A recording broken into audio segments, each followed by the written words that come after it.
Hello dear students, स्वागत है आपका जीडीसी नर्सिंग क्लासेस में। और इस टाइम बेटा हम लोग तैयारी कर रहे हैं सीनेट एंट्रेंस एग्जाम की, जिसमें हम लोग फिजिक्स के पोर्शन को कवर कर रहे हैं। तो इसमें अभी तक हम लोगों ने first part of physics complete किया, जिसमें straight line, plane, units and measurement, work energy and power. और उसके बाद लास्ट जो हमारा था वो हमारा था ग्रेविटेशन। तो आज हम लोग उसी सीरीज में नेक्स्ट टॉपिक कंप्लीट करने जा रहे हैं, वो हमारा है system of particles and rotational motion, या सिंपल सा इसको सिस्टम ऑफ पार्टिकल्स बोलते हैं। अब देखो, हम इसको सिस्टम ऑफ पार्टिकल्स क्यों बोलते हैं और इसमें क्या क्या डेफिनेशंस होती हैं, ये सारी चीजें हम लोग पहले डिस्कस करेंगे। उसके बाद जो इससे रिलेटेड इंपॉर्टेंट क्वेश्चंस होंगे उनको हम लोग सीरीज में एक एक करके आसानी से डिस्कस करेंगे with explanation of the concepts. तो पहले हम लोग बेटा देख लेते हैं system of particles and rotational motion होता क्या है। जैसे अभी तक हम लोगों ने जो भी स्टडी किया है, motion in a straight line, motion in a plane में, तो एक कोई सिंपल सा बॉडी ले लेते थे और जैसे हमने फोर्स लगाया तो बॉडी क्या करेगी, आगे की तरफ मूव कर रही है स्ट्रेट पाथ पे, या फिर प्लेन में मूव कर रही है एक्स बाई प्लेन में। तो वहां पे हम लोगों ने प्रोजेक्टाइल मोशन ये सब चीजों को पढ़ रखा था। अब हमें ये देखना है कि अगर बॉडी डिफरेंट टाइप के पार्टिकल से मिलकर बनी है, मान लो ये कोई रिजिड बॉडी है, या रिजिड बॉडी ना कहें कि ये कोई एक बॉडी है, सिंपल सा मैंने इसको ले लिया, जिसमें क्या है बहुत सारे पार्टिकल्स हैं। ये क्या है, बहुत सारे पार्टिकल से मिलकर के ये बॉडी बनी है, और इन पार्टिकल का मास कितना है, m1 है, और इसका मास m2 है, और इसका मास क्या है, m3 है। ये बॉडी सिमेट्रिक नहीं है, तो अगर मैं इसका मोशन निकालूंगा तो काफी टफ पड़ेगा। हो सकता है कि मैं इसे फोर्स लगाऊं और ये बॉडी क्या कर जाए, रोटेट कर जाए, है ना। तो इस तरह की बॉडी का जो स्टडी है वो हम लोग करते हैं सिस्टम ऑफ पार्टिकल्स में। तो पहले हम लोग देख लेते हैं इसमें जो इजी डेफिनेशंस हैं वो क्या क्या हो सकती हैं। तो पहले हमारे पास बेटा आता है सेंटर ऑफ मास। क्या है, सेंटर ऑफ मास मतलब केंद्रीय फोर्स क्या होता है, जो केंद्रीय भार है वो क्या होगा। तो ये एक बॉडी है, मान लो ये मास m1 है, m2 है, और ये m3 मास है इसका। तो ऐसा मान लेते हैं हम लोग सिस्टम ऑफ पार्टिकल को स्टडी करने के लिए कि इस पूरी बॉडी का जो मास है वो कहां पे लाई कर रहा है, सेंटर पे लाई कर रहा है। जैसे मुझे इस पेन का बहुत ज्यादा अच्छे से बहुत माइक्रो फॉर्म में स्टडी करना है, तो मैं क्या करूंगा, ये मान लूंगा कि ये जो पूरे पेन का मास है वो कहां पे लाई कर रहा है, सेंटर पे लाई कर रहा है। जैसे हम लोग के घर में फैन होते हैं, तो फैन का मास कहां पे लाई करता है, सेंटर में। तो ऐसा एज्यूम कर लेते हैं कि पूरी बॉडी का मास जो है वो कहां पे लाई कर रहा है, सेंटर पे। तो इसको हम लोग बोलते हैं सेंटर ऑफ मास। मतलब जो एज्यूम किया गया मास है सेंटर पे, उसी को हम लोग क्या बोलते हैं, सेंटर ऑफ मास। अब देखो, दो पार्टिकल की हम लोग बात कर लेते हैं। जैसे हमारे पास मान लो दो पार्टिकल हैं, ये हमने लिया, एक ऑरिजिन ले लिया, ये मास m1 है, जो ऑरिजिन से कितनी डिस्टेंस पे है, r1। दूसरा पार्टिकल जो है जिसका मास कितना है, m2 है, और ये ऑरिजिन मतलब ये सेंटर पॉइंट से कितना है, r2 डिस्टेंस पे। तो ना तो मास यहां पे ज्यादा होगा, ना ही मास यहां पे ज्यादा होगा, तो इनका सेंटर वाला जो मास होगा वो मैंने मान लिया डिस्टेंस r पे होगा, और वो टोटल मास कितना होगा, m होगा। तो ये जो मास है ये क्या कहलाएगा, सेंटर ऑफ मास कहलाएगा। अब देखो, इसको हम लोग निकालते कैसे हैं। जो सेंटर ऑफ मास का फॉर्मूला होगा, मास इंटू क्या करते हैं, एक पर्टिकुलर डिस्टेंस से हम लोग क्या ले लेते हैं, एक पर्टिकुलर पॉइंट से उसका डिस्टेंस ले लेते हैं। जैसे ये रिजिड बॉडी है इस तरह से, तो ये एक एक्सिस ले लिया, यहां से इसका मास कितना है, m1, और इसका मास कितना है, m2, इसका डिस्टेंस कितना है, r1, और इसका डिस्टेंस कितना है, r2। तो इसका मास कितना होगा, सेंटर ऑफ मास कितना होगा, mass into distance, mass into distance. कहां से, फ्रॉम एक्सिस ऑफ रोटेशन। जो एक्सिस रोटेट कर रही है, घूम रही है, उस एक्सिस से उसका डिस्टेंस, और प्लस कितना हो जाएगा, m2 इंटू r2 दूसरे वाले मास के लिए, अपॉन में r1 प्लस कितना हो जाएगा बेटा, r2 हो जाएगा, r1 प्लस r2 हो जाएगा। तो ये हमारे पास फॉर्मूला आ जाएगा सेंटर ऑफ मास के लिए, कि सेंटर ऑफ मास दो बॉडीज का, दो पार्टिकल का एक्सिस के अराउंड, या फिर रोटेशनल जो एक्सिस रोटेट कर रही है उसके अक्रॉस कितना होगा, तो वो हमारा ये आ जाएगा। नेक्स्ट हमारे पास बेटा देख लेते हैं, हम लोगों ने अभी तक जो पढ़ा वो उसमें पढ़ा केवल वेलोसिटी को। वेलोसिटी हमारा क्या होता है, distance upon displacement upon time. Velocity हमारा क्या होता है बेटा, डिस्प्लेसमेंट अपॉन टाइम होता है। अब अगर कोई बॉडी रोटेट कर रही है, मतलब रोटेशनल, घूमने वाला, ऐसे घूम रही है, इस तरह से घूम रही है, तो उसका वेलोसिटी कितना होगा, एक्सीलरेशन कितना होगा और डिस्प्लेसमेंट कितना होगा। तो इसमें देखो बेटा, जैसे ये कोई बॉडी है, एक सर्कुलर पाथ पे m मास की बॉडी क्या कर रही है, रोटेट कर रही है। यहां से कहां तक आ गई, मान लो ये बॉडी पहले A पर थी और बाद में A से कहां पर आ गई, B पे आ गई। तो सेंटर से देखते हैं इसने अपने आप को कितना डिस्प्लेस कर लिया, मान लो इसने कितना डिस्प्लेस कर लिया, थीटा। अब जैसे एक तो डिस्प्लेसमेंट किस तरह से हो सकता है, एक तो मैं यहां से यहां तक आ जाऊं तो ऐसे डिस्प्लेस कर रहा हूं, और या फिर मैं एकदम स्ट्रेट खड़ा हूं और ऐसे मैंने थोड़ा सा अपना एंगल चेंज कर लिया है, यानी पहले एंगल इतना था और पहले फिर एंगल मैंने कितना कर लिया, थोड़ा सा चेंज कर लिया। It means I am changing my position, मैं अपनी पोजीशन को किस तरह से चेंज कर रहा हूं, एंगुलर फॉर्म, मतलब एंगल में पहले था 90 डिग्री पे था, 0 डिग्री पे था, अब कितना हो गया, 30 डिग्री पे टिल्ट कर गया। तो मेरा डिस्प्लेसमेंट कैसा हो रहा है, एंगुलर फॉर्म में हो रहा है। तो डिस्प्लेसमेंट यहां पर कितना होगा, अगर डिस्प्लेसमेंट देखा जाएगा थीटा इज इक्वल टू, ये लीनियर हमारे पास क्या हो जाएगा, लीनियर डिस्प्लेसमेंट जो होता है अपन हमारा, ठीक है, और अपॉन ये क्या हो जाएगा, जो हमारा एंगुलर डिस्प्लेसमेंट होगा वो कहां कितना हो जाएगा, लीनियर डिस्प्लेसमेंट के बराबर हो जाएगा। अब देखो अगर हम वेलोसिटी की बात करें, वेलोसिटी हमारी कितनी हो जाएगी, अब यहां पर वेलोसिटी ये किसकी फॉर्म में ट्रेवल कर रहे हैं, डिस्प्लेसमेंट की फॉर्म में ट्रेवल कर रहे हैं, वेलोसिटी एंगल की फॉर्म में डिस्प्लेसमेंट हो रहा है। तो जो वेलोसिटी होगा हमारा वो कितना हो जाएगा, एंगुलर वेलोसिटी हो जाएगा। वेलोसिटी कौन सा हो जाएगा, एंगुलर वेलोसिटी, एंगुलर वेलोसिटी, कौन सा वेलोसिटी हो जाएगा, एंगुलर वेलोसिटी। तो एंगुलर वेलोसिटी है उसको हम लोग किस तरह से रिप्रेजेंट कर सकते हैं, ओमेगा से, और ओमेगा हमारा क्या होता है, displacement upon time. Angular velocity क्या है, ओमेगा, और ओमेगा क्या होता है, वेलोसिटी क्या होता है, डिस्प्लेसमेंट अपॉन टाइम। तो डिस्प्लेसमेंट किसमें हो रहा है, थीटा की फॉर्म में अपॉन टाइम। और इसका जो यूनिट होगा बेटा, यूनिट क्या हो जाएगा, एंगल को हम लोग किसमें मेजर करते हैं, रेडियन में, अपॉन कितना हो जाएगा, टाइम हो जाएगा, कितना हो जाएगा, रेडियन अपॉन टाइम हो जाएगा। और इसका जो एक्सेलरेशन होगा ए, वो कितना हो जाएगा, ओमेगा 2 माइनस का ओमेगा 1 अपॉन टी, या फिर ओमेगा 2 माइनस ओमेगा 1 को हम लोग क्या लिख सकते हैं, delta omega upon delta T. और ये क्या हो जाएगा, ओमेगा का यूनिट क्या होता है, रेडियन, और टाइम का कितना हो जाएगा, सेकेंड स्क्वायर। तो इसके यूनिट हो जाएंगे रेडियन पर सेकेंड, रेडियन पर सेकेंड हो जाएगा, टाइम नहीं सेकेंड हो जाएगा। और यहां पर एक्सीलरेशन कितना हो जाएगा, रेडियन पर सेकेंड स्क्वायर हो जाएगा। क्या इतनी बात समझ पा रहे हो। उसके बाद हम लोग आते हैं बेटा नेक्स्ट, मोमेंट ऑफ इनर्शिया क्या होता है, ठीक है, जड़त्व का नियम क्या है, moment of inertia, moment of inertia. जो हम लोगों ने सिंपल इनर्शिया को पढ़ा था वो क्या बताती थी, सिंपल इनर्शिया में क्या बताती थी कि अगर कोई ऑब्जेक्ट जिस पोजीशन में है वो क्या रहेगा, उसी पोजीशन में रहना चाहेगा जब तक कि उस पर कोई एक्सटर्नल फोर्स अप्लाई नहीं होता है। तो मोमेंट ऑफ इनर्शिया यहां पर हम लोग कैसे निकालेंगे, ये मान लो कोई एक रिजिड बॉडी है और इसका पार्टिकल एक है, ये जिन पार्टिकल से मिलकर बनी है, ये मतलब क्या होगा, कणों से मिलकर बनी होगी। तो इसका एक्सिस ऑफ रोटेशन से डिस्टेंस कितना है, आर है, ये एक्सिस ऑफ रोटेशन है और इसका डिस्टेंस कितना है, आर है। तो इसका मोमेंट ऑफ इनर्शिया जो होगा M I, moment of inertia कितना हो जाएगा, mass of the particle and square of the distance from axis of rotation. कहां से डिस्टेंस लेंगे, एक्सिस ऑफ रोटेशन से, जिसके अक्रॉस, जिसके अलोंग ये बॉडी क्या कर रही होगी, मूव कर रही होगी। तो इसका जो एसआई यूनिट होगा, इसका एसआई यूनिट कितना हो जाएगा बेटा, किलोग्राम मीटर स्क्वायर। जरा डायमेंशन निकालेंगे, डायमेंशन फटाफट निकालेंगे, मुझसे पहले निकाल के दिखाएंगे। तो डायमेंशन कितना हो जाएगा, किलोग्राम का कितना होता है एम, और डिस्टेंस का कितना हो जाएगा एल स्क्वायर, और टी की पावर कितना हो जाएगा 0। तो ये किसका डायमेंशन हो गया हमारे पास, टॉर्क का हो गया M R square, sorry moment of inertia का डायमेंशन कितना हो जाएगा एम एल स्क्वायर, टी की पावर 0 हो जाएगा।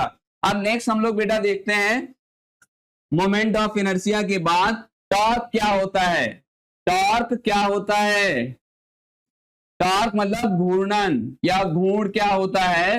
तो इसको देखो कैसे लेते हैं, जैसे जनरली आपने देखा होगा कि हम अपने गेट को ओपन करते हैं तो साइड से ही क्यों ओपन करते हैं, और जो इजीली हमारा ओपन हो जाता है, हम सेंटर में हैंडल है एकदम सेंटर में, या फिर लास्ट पे क्यों नहीं लगवाते हैं, क्योंकि हम मिनिमम फोर्स लगाने पर क्या करते हैं, मैक्सिमम आउटपुट चाहते हैं। तो ऐसा ही एक फोर्स होता है जो परपेंडिकुलर लगता है। कैसा लगता है, परपेंडिकुलर। टॉर्क को हम लोग टाउ से डिनोट करेंगे, और टॉर्क हमारा क्या होता है, perpendicular distance from the line of action. जहां से आप एक्शन कर रहे हैं, मान लो ये एक्शन कर रहे हैं आप यहां से, ठीक है, तो यहां से डिस्टेंस लेंगे और फोर्स कहां पे लगा रहे हैं, यहां पे। तो क्या इसका फॉर्मूला हो जाएगा R क्रॉस F। ये एक वेक्टर क्वांटिटी है, टॉर्क क्या है हमारा, एक वेक्टर क्वांटिटी है, तो ये कितना हो जाएगा R क्रॉस F, या इसको ओपन भी करेंगे, क्रॉस प्रोडक्ट हम लोग जानते हैं, A क्रॉस B हमारे पास क्या होता है, A cross B is equal to A B sine theta और एन कैप किसके लिए, डायरेक्शन के लिए। तो R क्रॉस F को हम लोग लिख सकते हैं R F sine theta, R F sine theta. जल्दी से इसका यूनिट निकाल लेंगे, यूनिट क्या हो जाएगा इसका, न्यूटन, और क्या हो जाएगा, मीटर हो जाएगा। कितना हो जाएगा बेटा, न्यूटन मीटर हो जाएगा। डायमेंशन क्या हो जाएगा, जल्दी से डायमेंशन बताएंगे, क्या हो जाएगा डायमेंशन, फोर्स का कितना होता है, ml t की पावर -2, और L क्या, R का कितना हो जाएगा, L हो जाएगा डायमेंशन। तो dimensional formula of the torque क्या बनेगा जाके, ml स्क्वायर और t की पावर -2। अच्छा ये बताएंगे डायमेंशनल फॉर्मूला ऑफ टॉर्क जो है वो किसके बराबर होता है, कौन बताएगा, किसके इक्वल होता है ये फॉर्मूला। ये बेटा फॉर्मूला जो है डायमेंशनल फॉर्मूला किसके बराबर है, ये एनर्जी के डायमेंशनल फॉर्मूला या फिर जो वर्क का डायमेंशनल फॉर्मूला होता है वो भी यही होता है। यानी टॉर्क, एनर्जी और वर्क का डायमेंशनल फॉर्मूला क्या हो गया, सेम हो गया।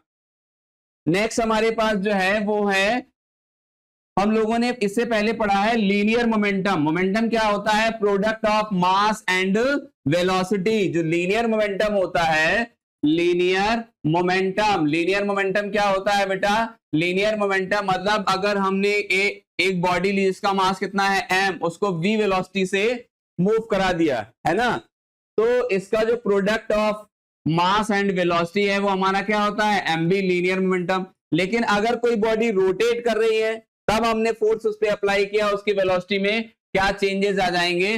तो एंगुलर मोमेंटम जो होता है हमारा, एंगुलर मोमेंटम, जो एंगुलर मोमेंटम होता है, एंगुलर मोमेंटम मतलब कोणीय संवेग, एंगुलर मतलब कोणीय संवेग, मोमेंटम को हम लोग क्या बोलते हैं, संवेग बोलते हैं।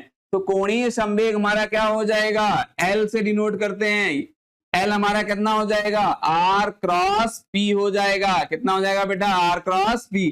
अच्छा इसका एक और फॉर्मूला होता है I इंटू ओमेगा। ओमेगा क्या है हमारे पास, एंगुलर वेलोसिटी, एंगुलर वेलोसिटी है, कोणीय वेग है, ये हमारे पास क्या है, कोणीय। एंगुलर मतलब कोणीय और वेलोसिटी मतलब वेग, ये हमारे पास क्या है, कोणीय वेग हो गया। आई क्या है, I is the moment of inertia, moment of inertia है ये बेटा, क्या है, मोमेंट ऑफ इनर्शिया है, इनर्शिया।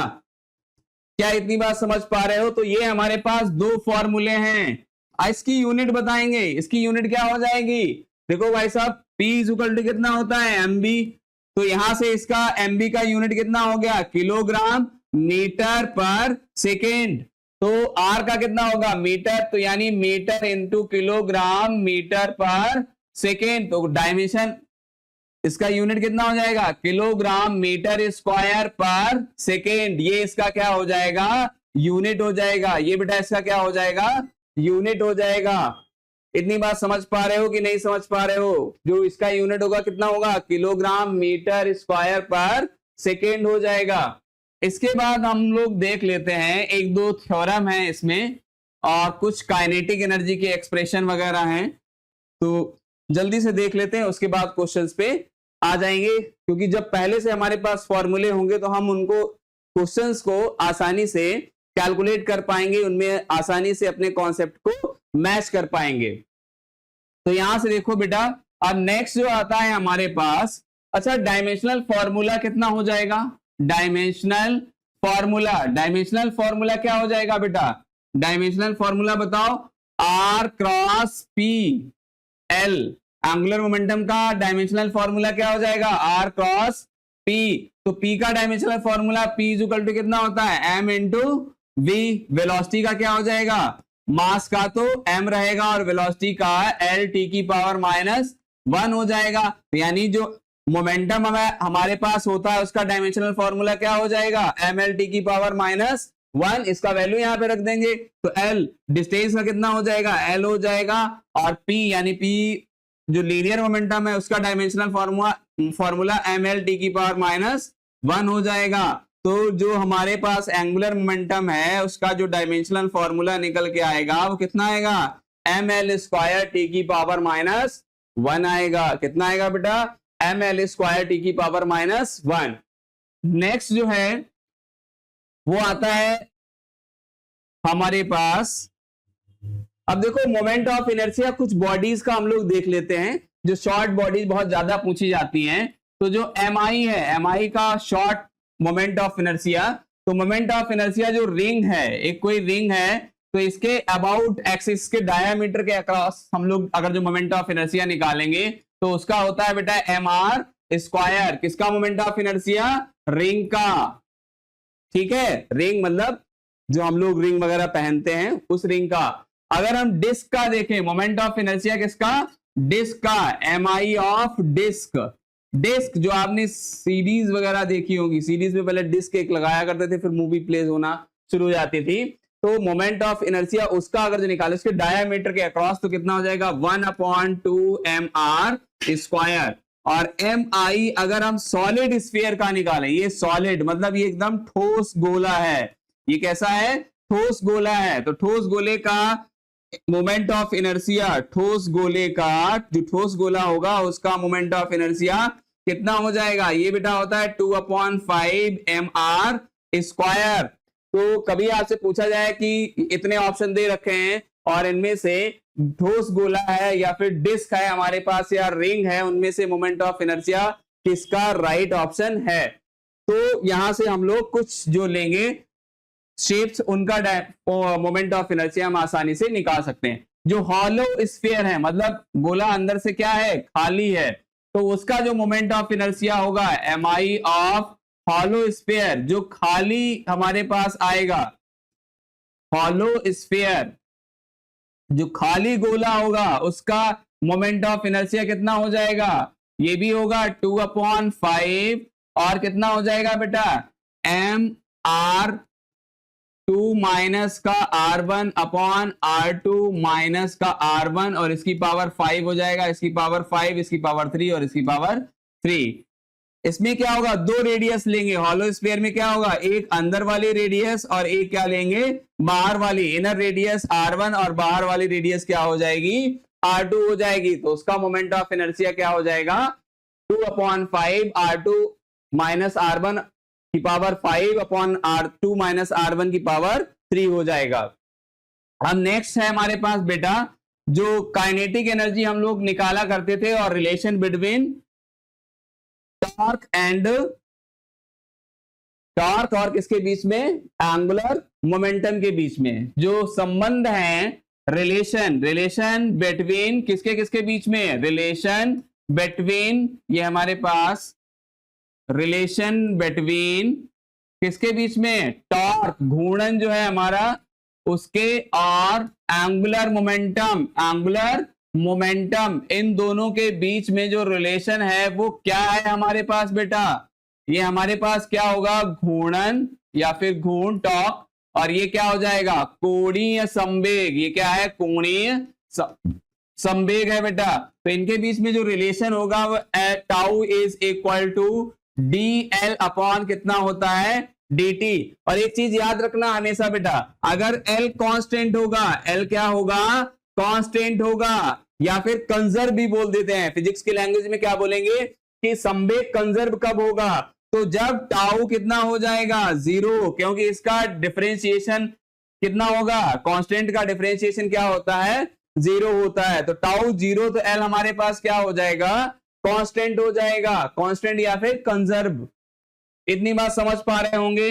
और जो काइनेटिक एनर्जी का एक्सप्रेशन है बेटा, काइनेटिक एनर्जी का एक्सप्रेशन रोटेशनल मोशन में कितना आ जाएगा, जो काइनेटिक एनर्जी होगी हमारे पास वो बेटा कितनी आ जाएगी, काइनेटिक एनर्जी। तो काइनेटिक एनर्जी का जो एक्सप्रेशन होगा वो कितना होगा बेटा, 1/2 I ओमेगा स्क्वायर। आई क्या है, I is the moment of inertia. क्या है बेटा, मोमेंट ऑफ इनर्शिया है।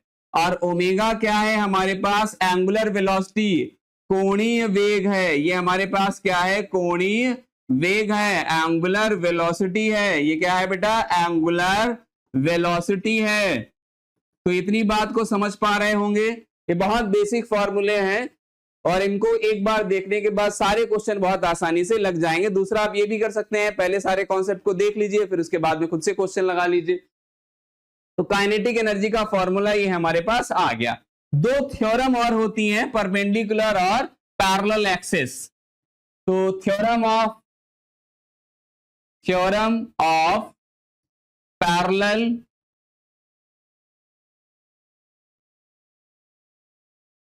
पैरेलल एक्सिस और परपेंडिकुलर एक्सिस।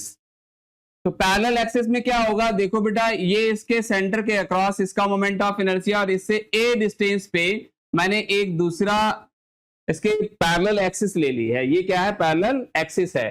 तो इसका टोटल मोमेंट ऑफ इनर्शिया जो होगा वो कितना हो जाएगा, total moment of inertia across क्या होगा, across centre plus M A square.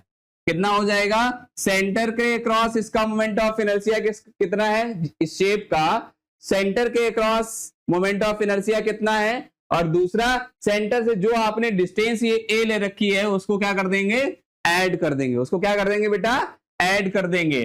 तो नेक्स्ट हमारे पास आती है perpendicular, theorem of perpendicular axis, theorem of perpendicular axis. क्या आ जाएगा, परपेंडिकुलर एक्सिस। तो अगर ये इस तरह का एक हमारे पास कोई लैमिना है, तो ये हमारे पास मान लो एक्स एक्सिस है और इसका बाई एक्सिस ले लिया, ये हो गया बाई और ये हो गया हमारे पास जेड। तो जो मोमेंट ऑफ इनर्शिया जेड के अक्रॉस होगा वो क्या होगा, sum of moment of inertia across, अगर बाई इस पे परपेंडिकुलर है, ये किस पे बाई क्या है, परपेंडिकुलर, तो आई एक्स प्लस कितना हो जाएगा बेटा, आई बाई हो जाएगा। आई एक्स प्लस कितना हो जाएगा, आई बाई हो जाएगा। तो ये कुछ फॉर्मूले थे जिनको हम लोगों ने डिस्कस किया। तो इन फॉर्मूले के बेसिस पे अब हम लोग आगे के क्वेश्चंस को सॉल्व करेंगे, डिस्कस करेंगे। तो देखते हैं बेटा पहला क्वेश्चन हम लोग, the point where the centre entire mass of the body can be concentrated consider to be concentrated called. जिस बिंदु पर किसी वस्तु का पूरा द्रव्यमान केंद्रित माना जाता है उसे क्या कहा जाता है। अभी हम लोगों ने डिस्कस किया कि ये बॉडी है जो M1, M2, M3 नाम के पार्टिकल से मिलकर के बनी है। ये पार्टिकल्स हैं जिनका अलग अलग मास है।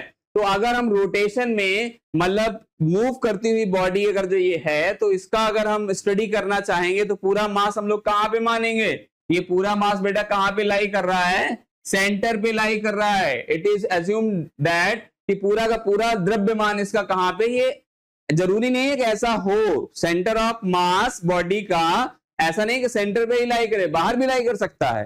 क्या कर सकता है, बाहर भी लाई कर सकता है शेप के। लेकिन जो सिमेट्रिक शेप्स होती हैं उनमें मोस्टली क्या होता है, सेंटर ऑफ मास कहां पे लाई करता है, सेंटर पे लाई करता है। तो जिस बिंदु पर किसी वस्तु का पूरा द्रव्यमान केंद्रित माना जाता है उसे क्या कहा जाता है, सेंटर ऑफ ग्रेविटी। ग्रेविटी तो सेंटर ऑफ ग्रेविटी नहीं होगा, इसका ऑप्शन क्या करेक्ट होगा, centre of mass. So centre of mass is the correct option of this question.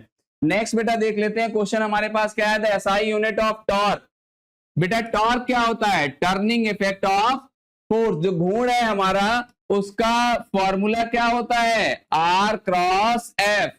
क्या फॉर्मूला होता है, आर क्रॉस एफ। तो इसका एसआई यूनिट क्या हो जाएगा, इसको डिस्टेंस को किसमें मेजर करते हैं, मीटर में, और फोर्स को किसमें मेजर करेंगे, न्यूटन में। तो क्या हो जाएगा, newton metre is the SI unit of torque. SI unit of क्या हो जाएगा, टॉर्क हो जाएगा। कितना हो जाएगा बेटा, टॉर्क हो जाएगा, गुण हो जाएगा।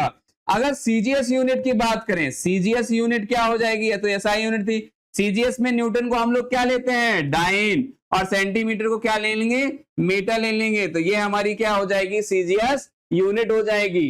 तो बहुत एक कॉन्सेप्ट हम लोग क्लियर करके चल रहे हैं। इसीलिए अगर अभी तक आपने चैनल को सब्सक्राइब नहीं किया है, शेयर नहीं किया है, तो प्लीज इसको कर लीजिए, ताकि जो आपके फ्रेंड्स हैं वो इस इंफॉर्मेशन से अछूते न रह जाएं, उनको भी इजिली अवेलेबल हो जाए।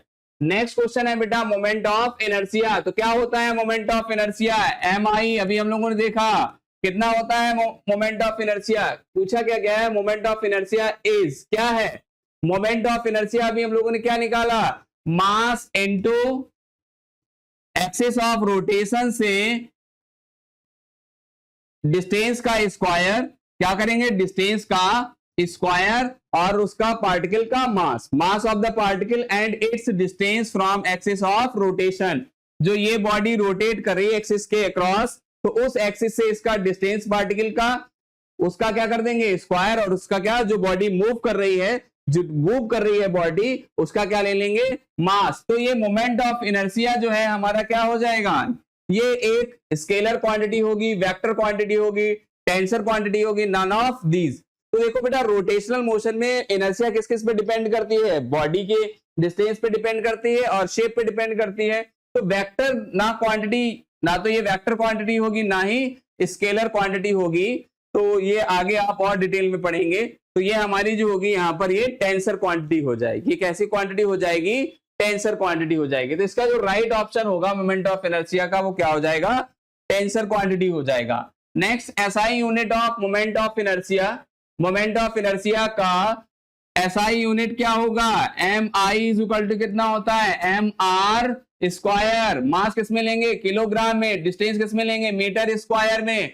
तो SI unit of M I, moment of inertia, जड़त्व आघूर्ण। तो जड़त्व आघूर्ण का जो यूनिट होगा वो कितना हो जाएगा, किलोग्राम मीटर स्क्वायर, यानी ए जो होगा वो हमारा करेक्ट ऑप्शन हो जाएगा बेटा। नेक्स्ट क्वेश्चन हम लोग देखते हैं कितना जाएगा, torque is defined as, torque यानी घूर्ण का जो फॉर्मूला होता है कितना होता है, are cross F.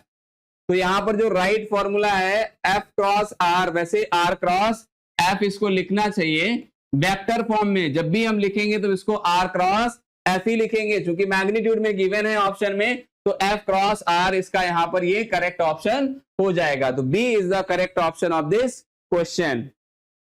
Next question है बेटा हमारे पास, the angular counterpart of forces, बल का कोणीय समतुल्य क्या है। तो क्या है बेटा, moment of inertia, torque, angular momentum और एंगुलर वेलोसिटी। अब इसको जरा ऐसे समझते हैं, प्रैक्टिकली समझने की कोशिश करते हैं। जैसे मैंने इस पे बल लगाया तो ये किधर की तरफ बढ़ेगा, आगे की तरफ बढ़ेगा। दूसरी तरफ मैंने इस पे ऐसे बल लगाया कि ये क्या कर रहा है, घूम रहा है ना। तो क्या कर गया, घूम गया। तो जो घूमने वाला फोर्स, क्या पूछा गया है कि कोणीय बल का कोणीय समतुल्य, मतलब जो बल है उसको वो अगर ऐसे घूम जा रहा है तो किसके बराबर होगा। अब देखो बेटा गेट हम लोग खोलते हैं, फोर्स लगाते हैं तो गेट क्या कर जाता है, हमारी तरफ घूम जाता है। तो यहां पर क्या हो जाएगा, राइट ऑप्शन क्या हो जाएगा हमारे पास, टॉर्क। जो टॉर्क है हमारा वो क्या होता है, आर क्रॉस एफ होता है। जैसे ही फोर्स हम लगा रहे हैं परपेंडिकुलर डिस्टेंस पर, तो ये हमारा क्या हो जाएगा, आर क्रॉस एफ, जिससे कि ये बॉडी क्या कर जाएगी, घूम जाएगी। तो घूमने वाला जो फोर्स है वो हमारा क्या कहलाता है, टॉर्क कहलाता है, और जो स्ट्रेट पे जाता है वो हमारा क्या कहलाता है, फोर्स कहलाता है। ठीक है, तो इसका जो राइट ऑप्शन होगा वो कौन सा हो जाएगा, B. B is the right option of this question. A disc and a ring roll down on a inclined plane which reaches first. एक ढलान पर एक डिस्क और एक रिंग नीचे लुढ़कते हैं, तो कौन पहले पहुंचेगा। तो यहां पर देखो बेटा जो मोमेंट ऑफ इनर्शिया है वो रिंग का कितना है, रिंग का हम लोगों ने कितना निकाला था, moment of inertia of ring वो कितना था बेटा, एम आर स्क्वायर, और M I of disc, disc का जो मोमेंट ऑफ इनर्शिया था वो कितना था, एम आर स्क्वायर। तो जो मोमेंट ऑफ इनर्शिया है वो जिसका कम होगा वो जल्दी पहुंचेगा। तो यहाँ पर मोमेंट ऑफ इनर्शिया कम किसका है, डिस्क का है। तो यानी कौन जल्दी से पहुंचेगा, कौन पहुंचेगा बेटा, डिस्क पहले पहुंचेगा, रिंग से रिंग बाद में पहुंचेगा, क्योंकि इसका मोमेंट ऑफ इनर्शिया कम है विंग से।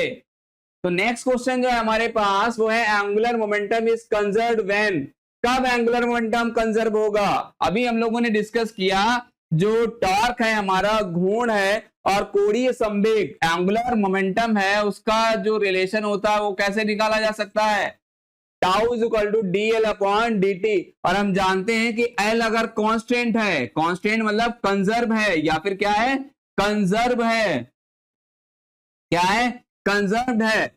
कब कंजर्व होगा, जब टाउ कितना हो जाएगा, 0, क्योंकि कांस्टेंट क्वांटिटी का डिफरेंशिएशन क्या होता है, 0। तो यहां पर क्या होना चाहिए, external torque is 0, mass is constant, mass तो है ही नहीं इसमें, वेलोसिटी भी नहीं गिवन है, फोर्स इज मैक्सिमम, फोर्स तो होता ही नहीं है रोटेशन में, हम लोग उसकी जगह क्या ले लेते हैं, टॉर्क। तो पहला जो ऑप्शन होगा वो हमारा करेक्ट ऑप्शन हो जाएगा, एक्सटर्नल टॉर्क इज 0। जब ये 0 होगा तभी ये क्या हो जाएगा, हमारा कांस्टेंट हो जाएगा। Next question, angular momentum is, देखो एंगुलर मोमेंटम को लेकर हम लोगों ने दो फॉर्मूले निकाले, आर क्रॉस पी और या फिर एल, इसको हम लोग लिख सकते हैं L is equal to I into omega. कितना हो जाएगा, आई इंटू ओमेगा। आई क्या है, मोमेंट ऑफ इनर्शिया, और ओमेगा क्या है, एंगुलर वेलोसिटी, कोणीय वेग है, और ये क्या है, मोमेंट ऑफ इनर्शिया।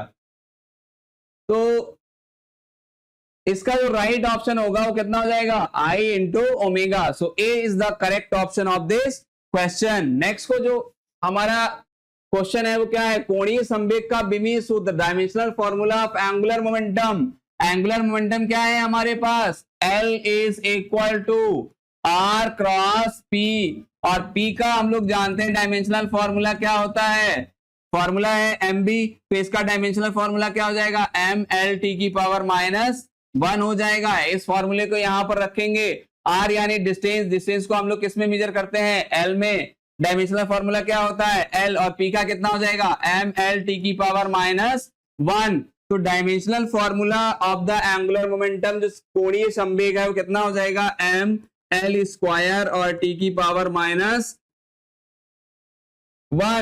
तो जो हमारा राइट ऑप्शन होगा वो क्या हो जाएगा, m l स्क्वायर t की पावर -1। जो फर्स्ट ऑप्शन है वो हमारा करेक्ट ऑप्शन है। खुद से निकालेंगे जल्दी से, रेडियस ऑफ जायरेशन। अब देखो रेडियस ऑफ जायरेशन क्या है, जैसे ये एक बॉडी है, यहां पे क्या हुआ, मास सारा m1 और m2 क्या है, इस तरह से m1 है, r1 और r2 है। तो इसका मोमेंट ऑफ इनर्शिया क्या हो जाएगा, I is equal to m1 r1 square plus m2 r2 square, इस तरह से इसको ऐड करते चले जाएंगे। अगर इसको बॉडी को रिप्लेस करें, सारे मासेस को एक मास से रिप्लेस कर दें, तो हमारे पास जो इसका जो मोमेंट ऑफ इनर्शिया होगा वो, मान लो सारा मास मैंने मान लिया यहाँ पर सेंटर पे कॉन्सेंट्रेटेड है और इसका डिस्टेंस कितना है, r है। तो इसी को जब हम ये मान लेते हैं कि सारा मास कहां पे है, एक ही पॉइंट पे लाई कर रहा है, एक ही पॉइंट पे कंजर्व है, और उसकी डिस्टेंस रेडियस जो एक्सिस ऑफ रोटेशन है उससे कितनी है, r। तो एक कांस्टेंट आता है, इसका जो फॉर्मूला हमारे पास आ जाएगा वो कितना आ जाएगा, r1 square plus r2 square upon n to the whole of under root and so on. तो इसको हम लोग बोलते हैं रेडियस ऑफ जायरेशन, मतलब सारा का मास, सारा इकट्ठा मास कर दिया, और ये जो होता है मोमेंट ऑफ इनर्शिया के बराबर होगा किस कंडीशन में, अगर ये मास जो सारे हैं सिमेट्रिकली इक्वली डिस्ट्रीब्यूटेड हैं, सिमेट्रिक फॉर्म में। तो यहां से देखो, the distance from the axis where the entire mass can be assumed to be concentrated. तो सारा का सारा मास यहां पर क्या कर लिया हमने, ये बिखरा हुआ था, ये मास क्या था, बिखरा हुआ था सारे पार्टिकल्स का, तो इसको कैलकुलेट करना मुश्किल हो जाता। तो सारे मास को हमने क्या किया, एक जगह पे कॉन्सेंट्रेट कर लिया। तो ये इसका जो कैलकुलेशन होगा वही हमारा क्या कहलाता है, द रेडियस ऑफ जायरेशन। तो बी ऑप्शन हमारा सही हो जाएगा। वह दूरी जहां पर पूरा द्रव्यमान केंद्रित माना जाता है, जहां पर पूरा द्रव्यमान क्या माना जाएगा, केंद्रित माना जाएगा। तो इसमें जो राइट ऑप्शन होगा वो बी हो जाएगा। Force for a solid sphere, moment of inertia about a diameter, अभी हम लोगों ने सारे डिस्कस किए हैं। तो ये सॉलिड स्फीयर है, इसके डायामीटर के across moment of inertia of solid sphere, जो सॉलिड स्फीयर होगा उसका क्या हो जाएगा, जल्दी से लिखेंगे। फर्स्ट स्लाइड में हम लोगों ने डिस्कस किया था, कितना है, 2/5 mr स्क्वायर। तो यहां पर राइट ऑप्शन क्या हो जाएगा 2/5 mr square. A is the correct option of this question. Next question बेटा, the angular velocity is measured in, angular velocity omega is equal to कितना होता है थीटा अपॉन टाइम। थीटा क्या है डिस्प्लेसमेंट, एंगुलर डिस्प्लेसमेंट, एंगल की form में जो displacement हो रहा है, और ये टाइम। तो इसको हम लोग किसमें मेजर करते हैं, एंगल को रेडियन में, और टाइम को किसमें करते हैं सेकेंड में। इसको किसमें करते हैं रेडियन में, इसको रेडियन में, और टाइम को किसमें करेंगे सेकेंड में। क्या करेंगे इसको सेकेंड में मेजर करेंगे। तो ये जो हमारे पास यूनिट आ जाएगी वो क्या आ जाएगी रेडियन पर सेकेंड। तो A is the right option of this question. इतनी बात को समझ पा रहे हैं, कोई डाउट? सारे वही कॉन्सेप्ट रिपीट हो रहे हैं जो हम लोगों ने पहले डिस्कस कर ली हैं, तो बहुत ज्यादा आसानी हो रही होगी आपको। Rotational kinetic energy is given by, kinetic energy को हम लोगों ने किस तरह से दिया था 1/2 I ओमेगा स्क्वायर। तो ये हमारे पास क्या हो जाएगा 1/2 I omega square. B is the right option of this question.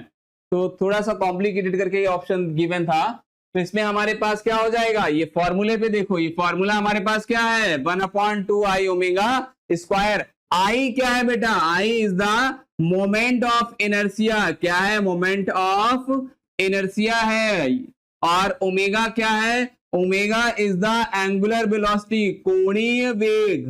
Angular velocity कोणीय वेग है, ये क्या कौन सा वेग है कोणीय वेग है। तो इन दोनों का जो प्रोडक्ट होगा वो हम लोग किस में लेंगे,